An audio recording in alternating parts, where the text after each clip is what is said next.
What's up guys, it's Bo here again, and welcome to another Bojanian vlog. Today, I want to talk to you guys about a topic that I was thinking about recently, which is the topic of judgment, right?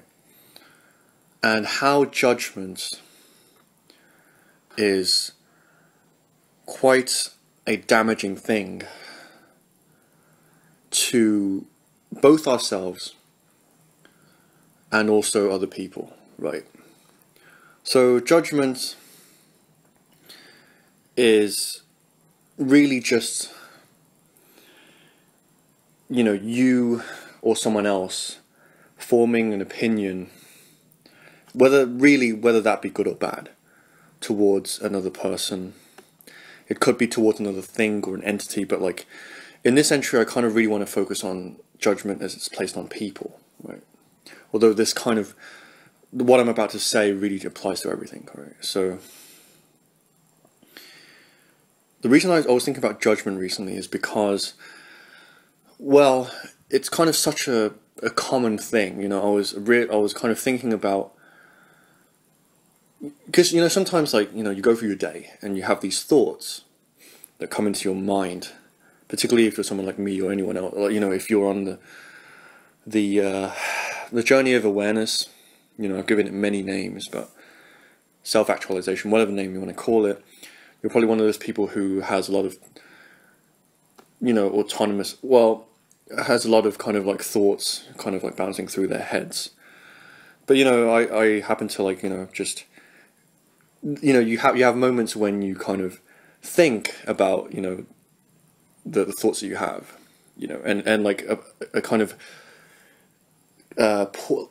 you could say portion or like aspect of your thinking becomes conscious to you for the first time. You're like, wow, and this happens all the time, right?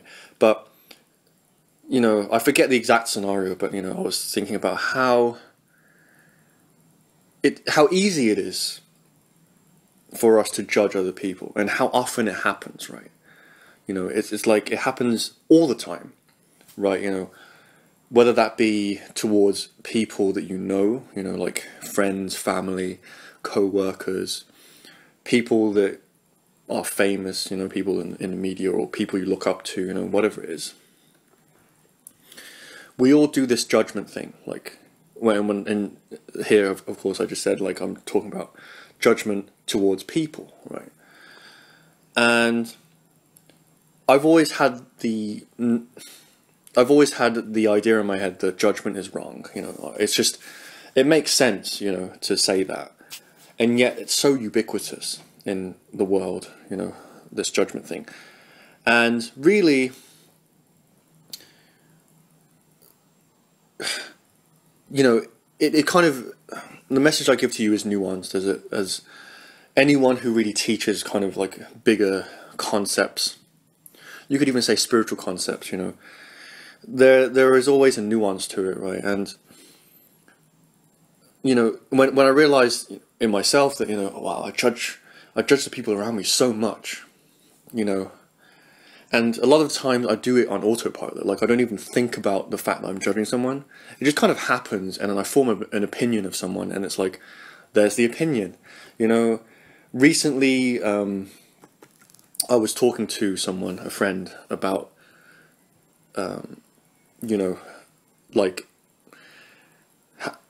back to school days and things like that, and we were talking about like our old friends, and this also kind of fed into it because I was thinking like, wow, like my opinions towards these people really haven't changed, right?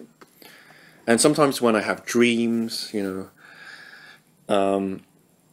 and I dream about like old scenarios, old people like that have come and gone from my life, like they're very much preserved in terms of like the way that they kind of make me feel, the opinion I hold towards these people, So really, from all of this, I realized that judgment is an idea, right? Judgment is an idea that we formulate in our minds, that we then use to make sense of the world, right? So the first thing I want to say is that judgment, although obviously in this entry, I'm coming at this with judgment is wrong, and you know, I don't really like using that word, but it kind of catches the attention of whoever wants to watch this, I guess. You know, you could argue it's a bit clickbaity, but like, I don't like using that word because it implies that it shouldn't be. But what I'm about to say is that actually judgment is very natural. Judgment, in this sense, you know, how I'm defining it here, is, it's like close to me, it's getting dark, is you forming an idea of the world and using that idea to then better understand the world, right? So, you know, really judgment is part of this process of logic. You know, I like to group all of this stuff into this label of logic, where we kind of go about the world making these snapshots and forming these ideas about the world. And that helps us to interact with it and to, like, you know, be pragmatic, you know, things like that, to survive. And so we do this because it helps us, right? You know, in the same way that you would judge a situation to be dangerous, you know, like jumping off a cliff, for example. Like, you also you kind of similarly judge people, and they judge you because, like, it might have, you know, a beneficial kind of outcome for you or other people to, like, form these ideas. But there's, you know, there's like heuristical things as well, where, like, the mind, you know, it becomes part of your intuition when you form these ideas, and they're reinforced enough such that you can make quicker decisions and, like, consider, like, more information than you would just consciously thinking about these things, right? You know, consciously thinking about, you know, is this person good, is this person bad? Like, you form these quick snap judgments because you can argue from, like, the kind of survivalist perspective that it helped us to survive, right? And so the fact that we judge is very natural, right? But simultaneously, judgment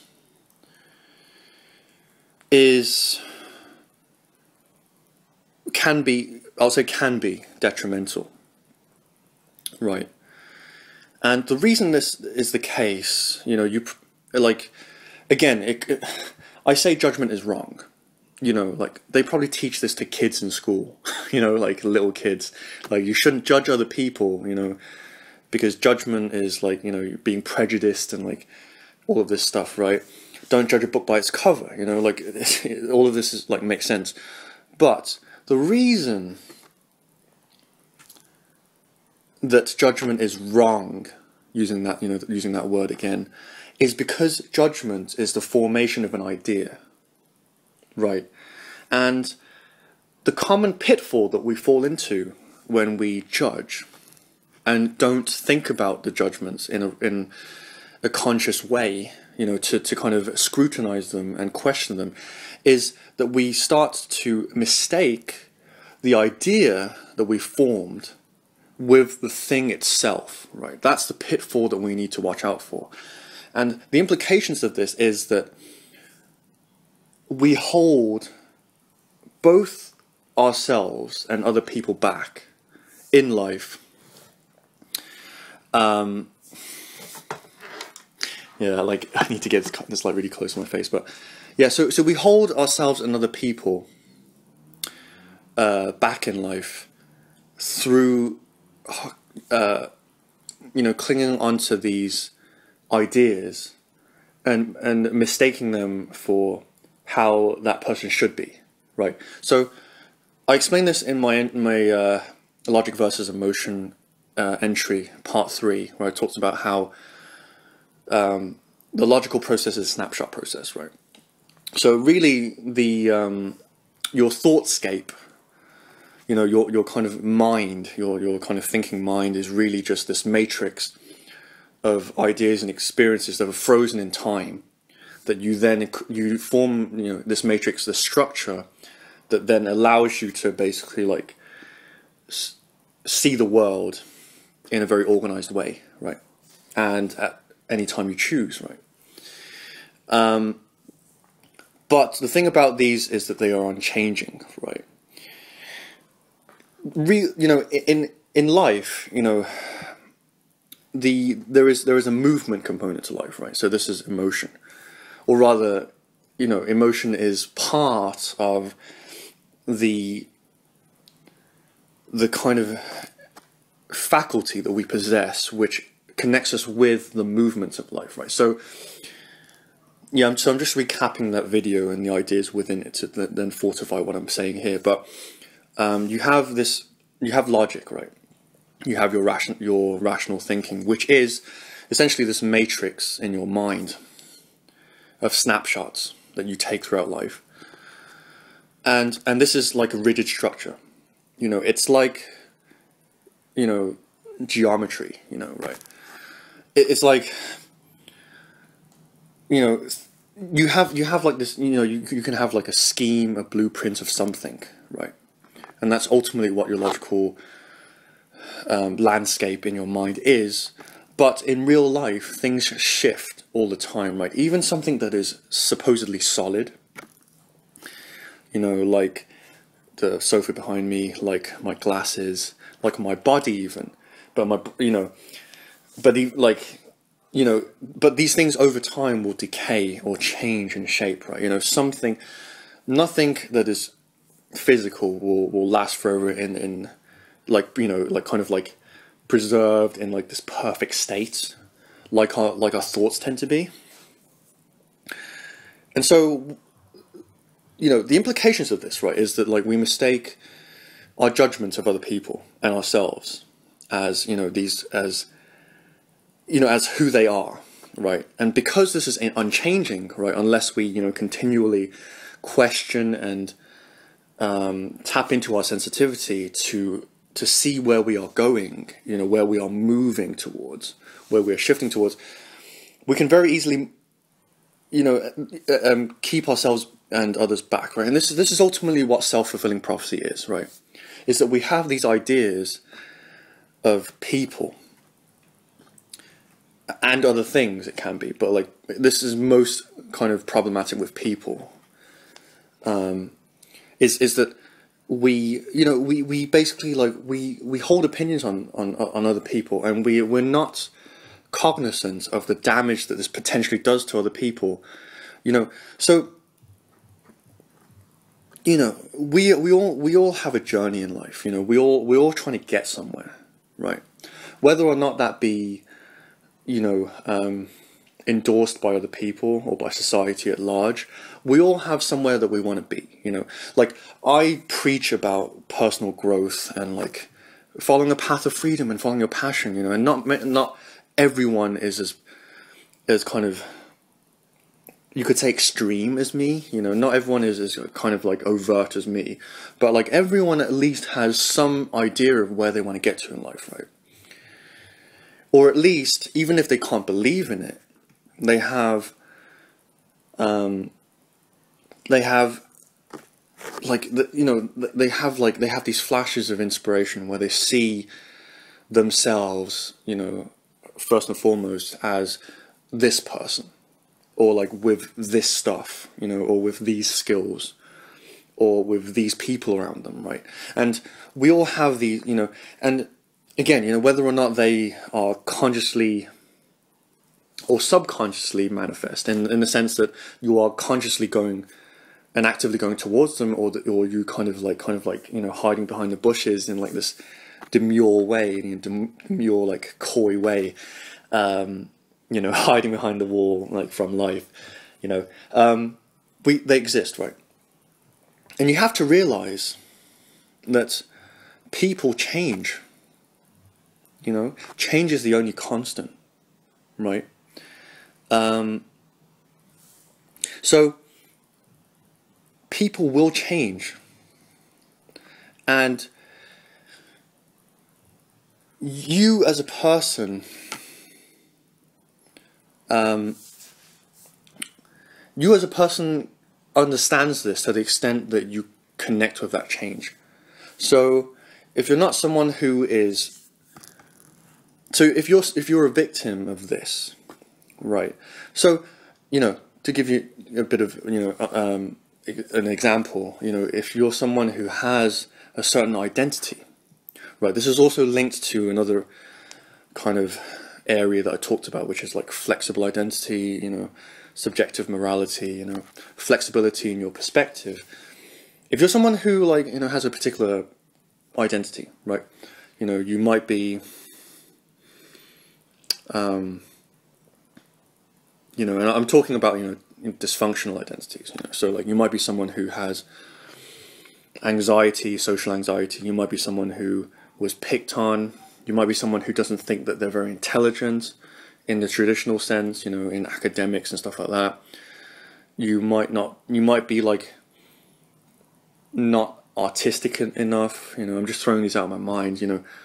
You could have a mental illness, you know, like some kind of like personality disorder that you've been diagnosed with.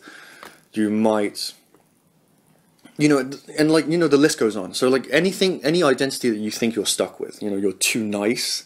That's kind of one of mine, you know, I'm too nice, I'm too timid, I'm too like, I'm not manly enough, you know, I'm not masculine enough. People don't find me attractive, you know. These are actually my examples, but like, you know, it can be anything, right? So like any identity that you might have that's like kind of holding you back. You have to remember that is an idea, right?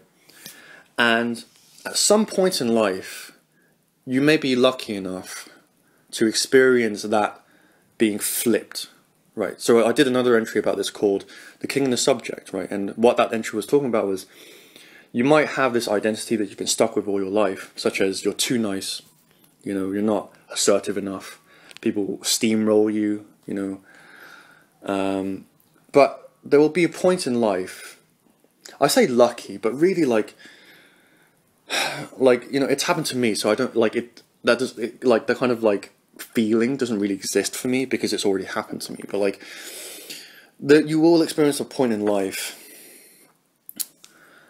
you know, or not, but I think it's likely to happen. Like, you'll experience a point in life when you will suddenly become the assertive one. Like, you will suddenly be faced with someone who is even more timid and even more, like, even more, you know, like, of a pussy, you know, like, even more of a, you know, like a nice person who gets steamrolled by other people, like, than you, right? And that's going to feel really weird, but that can then be used to basically convince yourself that, like, the identity that you had for yourself may not have to be the one that you die with, right? And so, you know, my point is that, like,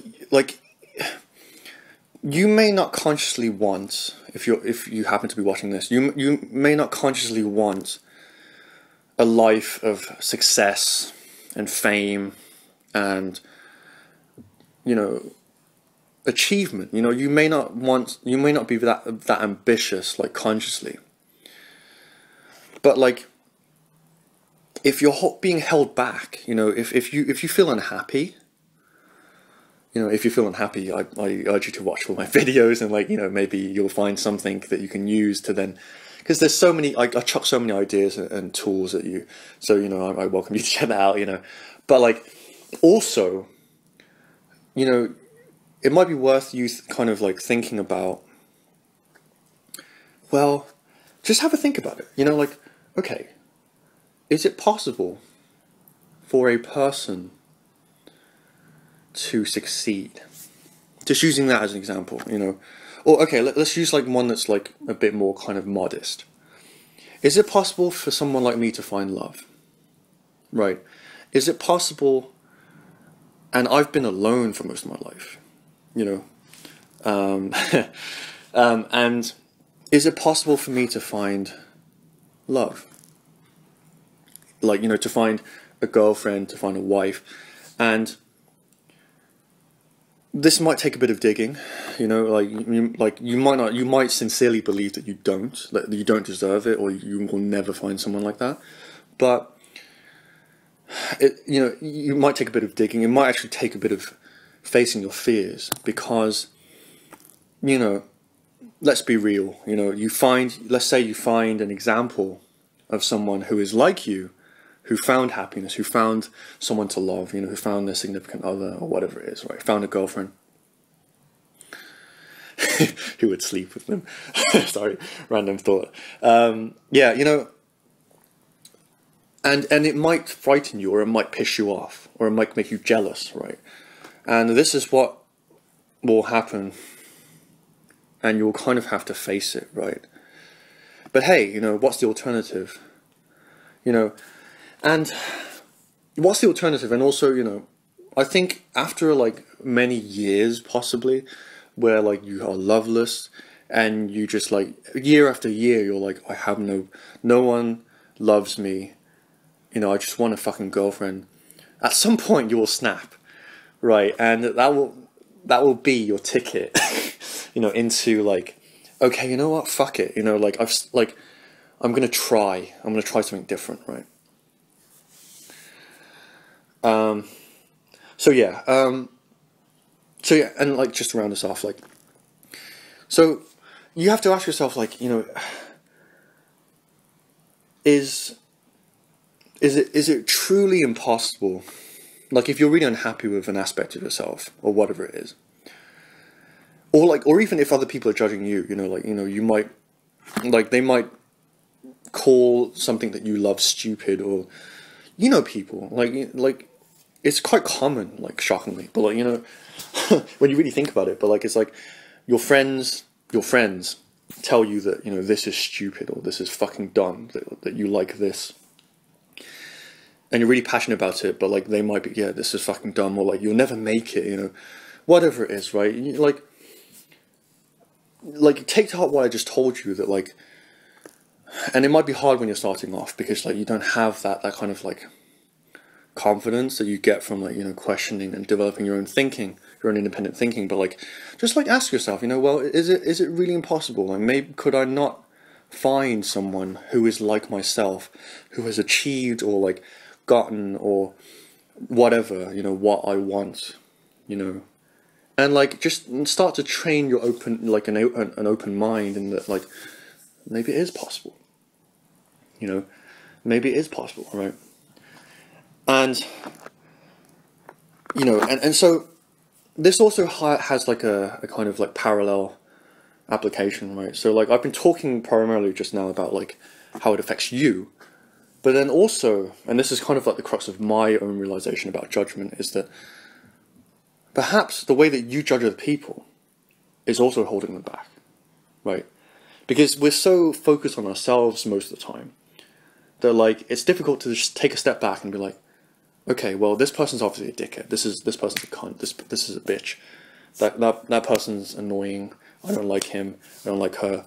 Like, and you, again, this is natural, and like, it may be true what you say. Like, there are sometimes uncomfortable truths in the judgments that people hold against other people.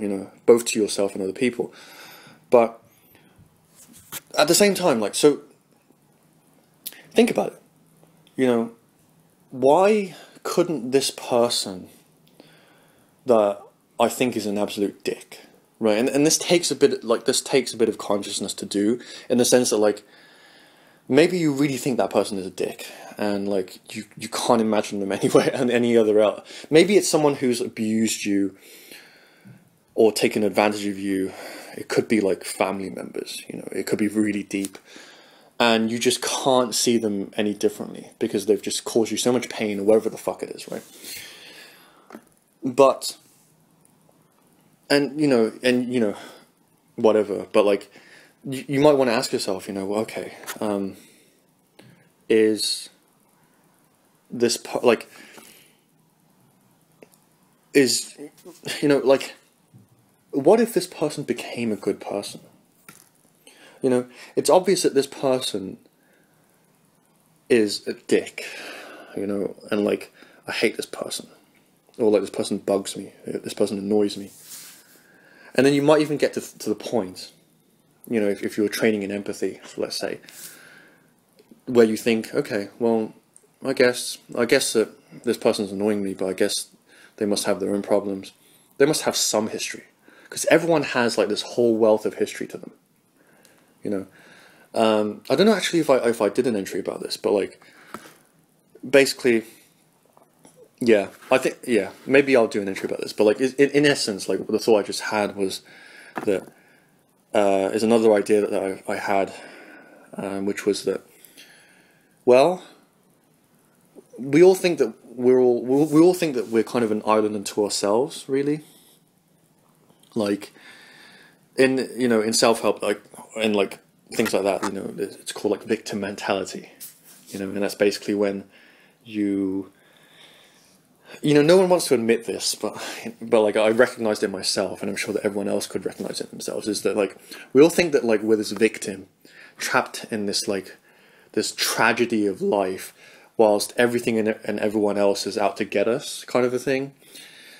And you might get to challenge this on your journey and get to the point where you think, okay, well, maybe this person is just dealing with their own shit. You know, it's tough. You know, I can at least sympathize with that. You know, I have my own problems. Maybe that person has their own problems, right? But at the same time, the next step beyond that is like, well, yes, I'm probably never going to like relate to this person. Like, okay, I see that this person has their own problems. Am I going to help them? Am I going to talk to them about it? Am I going to save them from their problems? No. You know, probably not. Like, am I ever going to like become friends with this person and try to like save them and rescue them from their darkness? Probably not. You know, I have my own shit to deal with. But is my judgment towards them really that helpful towards them? Like, would it not be better if I just gave them the benefit of the doubt, and maybe just thought, okay, well, this person is obviously fucked up. They have their own they have like massive fucking baggage. But if they became a better person, wouldn't that be better for everyone? You know, and ultimately what you're doing here is that you're starting to separate judgment from things, right? A person is not an idea.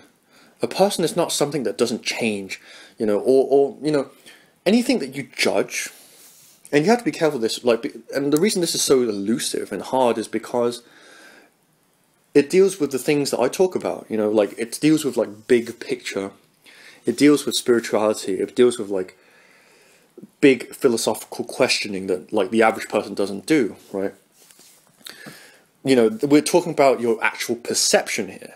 We're not talking about a thing that is like, you know, tangible or like conceptual, like where you can easily conceptualize of it. We're talking about, you know, your process of cognition, you know, your judgment, which is a part of your cognition. It's part of the way that you see reality. You know, it's the colored lens through which you see reality. So it's not something that you can just take, you know, dust it off and it's fine. You know, it takes a bit of like higher thinking to kind of like be aware of it first off, and also like to think about it like in a kind of objective way. But yeah, so what we're trying to do is separate our our judgment idea from the very thing itself, because like you have to, like, my message, you know, so the kind of like message that I'll end with in this video is really just like, the reason judgment is wrong is because a judgment is an idea that is unchanging, right? But people themselves are changeable, right? It's very tempting, particularly when you're judging other people, or when other people are judging you, to like have an idea of them that doesn't change, because it's easier for us that way. Who wants, like, you know, to like always have to like reevaluate something or someone else because they're always changing? Like, that's fucking, like, we're all lazy to this extent, right? To you know, like, no one wants to, like, you know, keep having to relearn someone, or like, you know, like, it sounds like a headache, right? But like at the same time, judgment, it holds us back. People and even things, like actual things, like change, right? And you have to realize that like the way that we perceive them is tainted with our own kind of judgment upon them. It's natural, like I said, you know, it's something that we do naturally. We can't help it. So there's no use beating yourself up about it. You know, don't beat yourself up about it. You know, like I talk about in my entries where I'm saying allow yourself, and, you know, don't beat yourself up because, like, you know, it's natural. Why beat yourself up about something that you do naturally? But at the same time, just recognize that, okay, your ideas are just snapshots, right?